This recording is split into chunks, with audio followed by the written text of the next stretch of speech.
अस्सलाम वालेकुम नाजरीन जी, खानेवाल मोटर्स यूट्यूब चैनल ਦੇ ਨਾਲ मैं जी मुहम्मद अदनान जी। नाजरीन, जिस तरह तुसी जानते हो कि ਅਸੀਂ ਤੁਹਾਡੇ ਵਾਸਤੇ ਲੈ ਕੇ ਹਾਜ਼ਰ ਹੁੰਦੇ ਰਹਿੰਦੇ ਹਾਂ ਰੋਜ਼ਾਨਾ ਦੀ ਬੁਨਿਆਦ ਤੇ ਟਰੈਕਟਰ, ਟਰਾਲੀਆਂ, ਗੱਡੀਆਂ, ਕਾਰਾਂ। ਤੇ ਜੀ ਨਾਜ਼ਰੀਨ, ਅੱਜ ਵੀ ਅਸੀਂ ਲੈ ਕੇ ਹਾਜ਼ਰ ਹੋਏ ਹਾਂ ਤੁਹਾਡੇ ਵਾਸਤੇ ਉਰਸਿਸ। ठीक है जी, गड्डी का मुकम्मल रिव्यू चेक कर लो जी।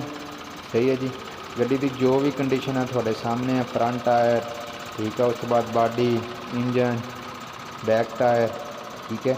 एक छोटी जी रिक्वेस्ट दोस्त अगे ही है कि भाजी जी गड्डी का भी असी ऐड लाने जिन्नी कि साढ़े को मालूमात होंगी है असी ऐड ला दें। बाकी मालूमात हासिल करने वास्ते असी जो नंबर मालक का उत्ते करके दें, तुम वो रबता कर लिया करो, थोड़ी बड़ी मेहरबानी जी। नाजरीन, अगर गल करिए गड्डी की तो उर्सिस है जी 2812 मॉडल है जी 95 ठीक है जी। कंडीशन गड्डी की थोड़े सामने मेरा वीर।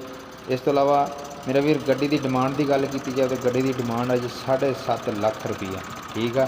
मालक का रबता नंबर इस वक्त असी स्क्रीन पर चला दें, तुम वेख सकते हो, मालका नाल रबता कर सकते हो। उम्मीद करा साड़ी वीडियो पसंद आएगी। इंशाअल्लाह मिलेंगे एक नई वीडियो के नाल। अल्लाह हाफिज़।